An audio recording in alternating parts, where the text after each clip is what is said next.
Si vous le voulez bien, nous pouvons conclure ce tour du monde géopolitique et historique avec un autre pays essentiel aujourd'hui dans l'actualité, c'est la Turquie.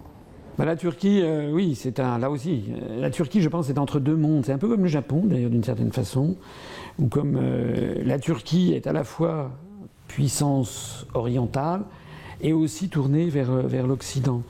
Je disais tout à l'heure, on parlait de la chute de Constantinople par les Turcs ottomans, les Turcs osmanlis. Il faut absolument, j'en profite de dire aux gens qui m'écoutent, parmi les voyages que toute autre personne cultivée doit faire, il faut absolument aller à Istanbul, pardon. Moi, c'est un des voyages des plus riches du point de vue de l'histoire, parce qu'on a, comme Rome, c'est comme aller à Rome, si vous voulez, on a toute l'épaisseur de l'histoire de l'Europe.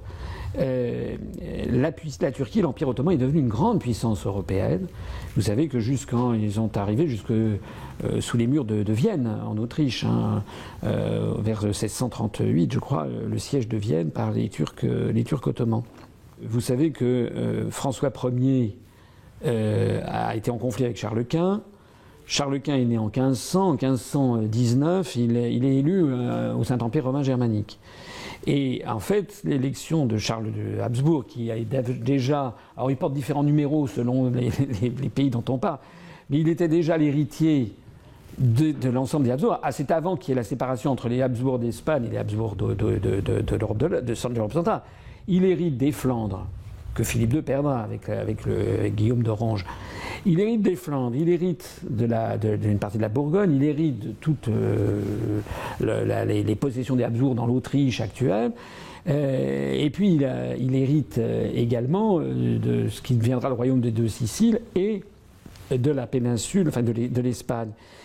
Donc, lorsqu'il devient de surcroît empereur du Saint-Empire romain germanique, il devient le suzerain de toute une série de territoires qui en fait encerclent la France.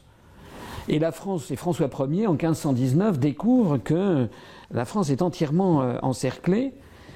Il essaie de se tourner, de trouver un allié pour rompre cette espèce de jeu de Go. Son allié, c'est potentiel, il n'y en a pas 50, c'est Henri VIII, le roi d'Angleterre.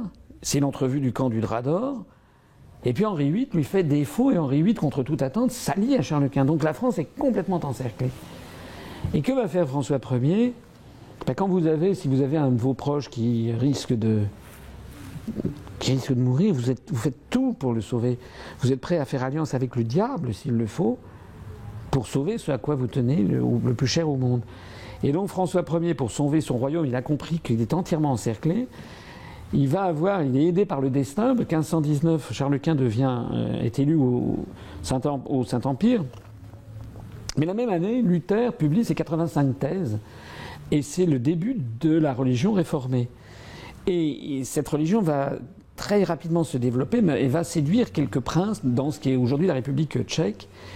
Et François Ier, bien qu'il fût le christianissimus, le christianisme, le très chrétien, le roi très chrétien, bien que lui-même décide de pourchasser les débuts du protestantisme en France, il va faire alliance avec les princes protestants pour avoir une alliance de revers contre Charles Quint. Et puis ça ne suffit pas. C'est à partir de 1521 qu'il fait ça. Et en 1526, et c'est là où on arrive avec la Turquie, François Ier, il regarde.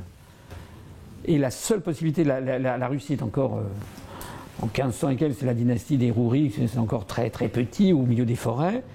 Le monde américain n'existe pas. Christophe Colomb a découvert l'Amérique depuis seulement quelques années. En fait, il n'y a qu'une seule puissance, c'est l'Empire ottoman. Et François Ier décide donc de faire alliance avec Suleiman, celui qu'on appelle Soliman le Magnifique, en 1526, ce qui crée un énorme scandale dans la chrétienté, puisque le très chrétien fait alliance avec le diable, le représentant de l'islam. Le diable en personne. Et donc, mais cette alliance que François Ier va faire avec Soliman le Magnifique va permettre de desserrer l'étau des Habsbourg. D'ailleurs, Charles Quint, vous savez, renoncera, abdiquera, il ira dans son monastère, il passera les rênes à son fils Philippe II, qui n'a pas la même trempe que son père, qui perdra les Pays-Bas, etc. Donc, premièrement, la manœuvre de François Ier se révélera favorable. Et deuxièmement, il obtiendra de Soliman le Magnifique les échelles du Levant, c'est-à-dire la protection des chrétiens du Levant au bénéfice de la France. C'est de là que date notre influence au Liban, et en Syrie, etc. Donc la France a des relations avec la Turquie qui sont insuffisamment connues par nos concitoyens. Il y a une grande tradition francophone en Turquie et francophile. Atatürk s'est inspiré de la laïcité à la française. Lorsqu'Atatürk fait sa révolution et impose aux Turcs l'abandon de l'écriture ottomane inspirée de l'arabe pour prendre l'alphabet, lorsqu'il impose la laïcité à la française, toute une série de lois, de codes civils qui sont inspirés de la France, il y a une grande influence de la France. Et voilà. Pourquoi je vous dis ça? D'abord parce que je reviens à mes alliances de tout à l'heure, c'est en fait lorsque Charles de Gaulle reconnaît la Chine de Mao en 64, lorsque Charles de Gaulle va en URSS en 66, c'est pas qu'il était devenu maoïste ou brejnevien, c'est simplement qu'il faisait la même chose que François Ier avec Soliman le Magnifique et les princes protestants. Il voulait avoir un contrepoids à l'influence américaine pour de Gaulle en 64. Donc aujourd'hui, la Turquie, alors elle est dirigée par quelqu'un qui est de controversé. C'est quand même un allié de l'OTAN, parce que les Américains, la Turquie est dans l'OTAN depuis 1955. Donc la Turquie sert à surveiller le flanc est de l'Union soviétique, était surveillée. Depuis la dislocation de l'Union soviétique, je crois que la Turquie hésite entre deux tentations. La première, c'est la tentation occidentale. C'est un peu comme l'Ukraine, en définitive. La tentation occidentale, qui est incarnée par l'armée, par la laïcité. Et malheureusement, cette tentation occidentale, au lieu de s'incarner dans la France, comme c'était le cas en 1918, elle s'incarne plutôt regarder vers l'Amérique, vers les États-Unis. Et bien, il y a une autre tentation, qui est la tentation de faire revivre une espèce d'empire ottoman rêvé. Et donc, ça serait la tentation du monde turcophone. Il y a quand même... En Turquie, il doit y avoir quelque chose comme 75 millions d'habitants aujourd'hui, mais si on y ajoute les peuples turcophones d'ethnie turque, comme au Turkménistan, en Ouzbékistan pour une partie d'entre eux, etc., vous avez peut-être quelque chose comme 50 ou 100 millions de personnes supplémentaires, et il pourrait y avoir cette tentation qui nécessite une espèce de retour vers l'islam, et voilà. Donc, alors il y a eu tentative de coup d'État l'été dernier qui est tout sauf clair, on n'y comprend rien, même encore avec plusieurs mois de recul, on n'y comprend rien. Ce que l'on voit en tout cas, c'est que l'ennemi traditionnel de la Turquie, qui est la Russie, je rappelais que la grande Catherine avait piqué la Crimée au Khanat tatar. Je rappelle, j'ai oublié de préciser, tout le monde le sait, que la France a été alliée de l'Empire ottoman et de la Royaume-Uni en 1854 dans la guerre de Crimée, pour prétendument défendre la civilisation contre les méchants russes, les messages orthodoxes. C'est amusant de voir qu'à cette époque-là, moi j'ai une médaille chez moi qui représente l'alliance du protestantisme, c'était au-dessus de la reine Victoria, du catholicisme, c'est au-dessus de Napoléon III, et de l'islamisme, c'est au-dessus de la figure du sultan Abdülmecid Ier. Et cette médaille célèbre la civilisation contre les méchants russes. Comme quoi, les chocs des civilisations, tout ça, c'est souvent un paravent idéologique pour montrer des appétits de grande puissance.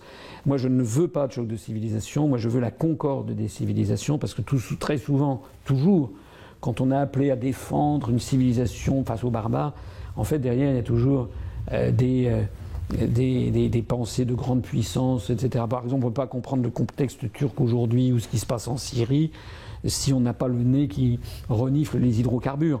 On sait qu'il y avait derrière toutes ces histoires, les projets d'un gazoduc allant du Qatar traversant le territoire syrien jusqu'en Europe, que ça aurait rendu l'Europe indépendante de la Russie, que Bachir el-Assad s'était opposé à ce tracé, et que donc c'était une espèce de casus belli pour les stratèges néoconservateurs américains.